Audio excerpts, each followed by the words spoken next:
नमस्कार दोस्तों, आप लोग देख रहे हैं फिट स्पोर्ट्स इंडिया और मैं हूं आपका होस्ट विकास शर्मा। दोस्तों, एशिया कप आज से शुरू होने जा रहा है। पहला मुकाबला अफगानिस्तान और हांगकांग के बीच खेला जाएगा। और जहां तक टीम इंडिया की बात है तो टीम इंडिया कल यानी 10 सितंबर से अपने खिताबी अभियान की शुरुआत करेगी और पहला मुकाबला यूएई के खिलाफ होगा भारत का। और भारत और पाकिस्तान का जो सबसे बड़ा मुकाबला है वो 14 सितंबर को खेला जाएगा।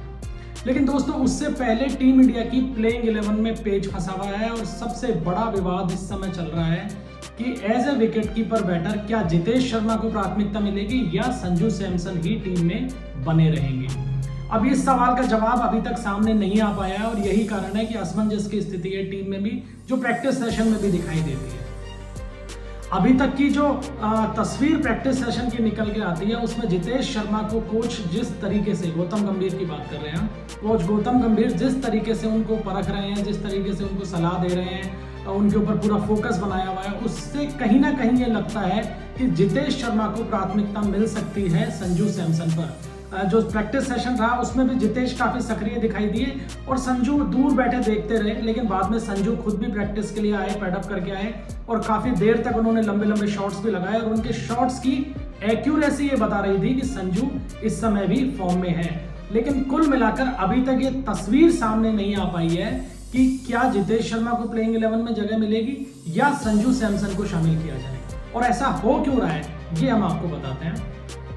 देखिए, दरअसल 2024 से जब संजू सैमसन को as a opener team India में जगह दी गई थी T20 फॉर्मेट के अंदर, उसके बाद से संजू ने बहुत बेहतरीन बल्लेबाजी का प्रदर्शन किया। सूर्या की कप्तानी में एज ए ओपनर उन्होंने 12 मुकाबले खेले।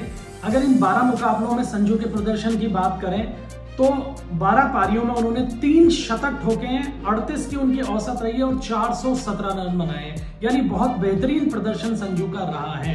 लेकिन पेच तब फंसा जब शुभमन गिल को वाइस कैप्टन बनाकर टीम इंडिया के अंदर यानी T20 फॉर्मेट के अंदर उनकी वापसी हुई। अब जब शुभमन गिल T20 फॉर्मेट में वापस आ गए हैं तो स्वाभाविक रूप से as a opener Shubman Gill को खिलाया जाएगा। अब जब ओपनिंग में गिल खेलेंगे तो संजू कहां खेलेंगे? संजू के लिए ऐसे में सिर्फ जगह बनती है नंबर 5 पे, और नंबर 5 वो जगह है जहां विकेट कीपर बल्लेबाज को खिलाया जाता है। लेकिन वहां जितेश शर्मा पिछले लंबे समय से पसंद बने हुए हैं गौतम गंभीर की, तो उम्मीद यही जताई जा रही थी कि एशिया कप में भी जितेश को जगह मिल जाएगी। लेकिन संजू की जगह डिस्टर्ब होने से अब विकेट कीपर बल्लेबाज पे पेच फंस गया है। अगर जितेश की बात करें तो जितेश पसंद बने हैं गौतम गंभीर की आईपीएल में अपने प्रदर्शन के कारण।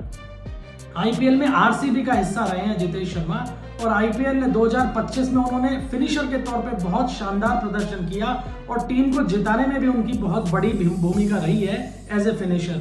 अगर आंकड़ों की बात करें तो 15 मैचों में उन्होंने 261 रन बनाए, लेकिन स्ट्राइक रेट उनका बहुत शानदार रहा है।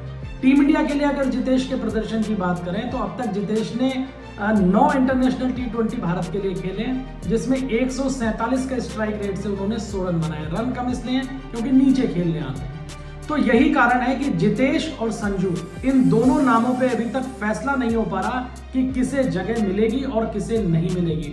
लेकिन मुख्य भूमिका यहाँ कोच की रहेगी और कोच की पहली पसंद अब तक जितेश शर्मा है। इसलिए कयास यही लग रहे हैं कि संजू को बेंच पे बैठना पड़ सकता है, यानी प्लेइंग 11 से संजू बाहर हो सकते हैं। अब आखिरी जो प्लेइंग 11 का नाम है वो कल मैच से पहले सामने आएगा, क्योंकि भारत की ये अभी तक की स्ट्रेटेजी रही है कि प्लेइंग 11 भारत पहले रिवील नहीं करता है।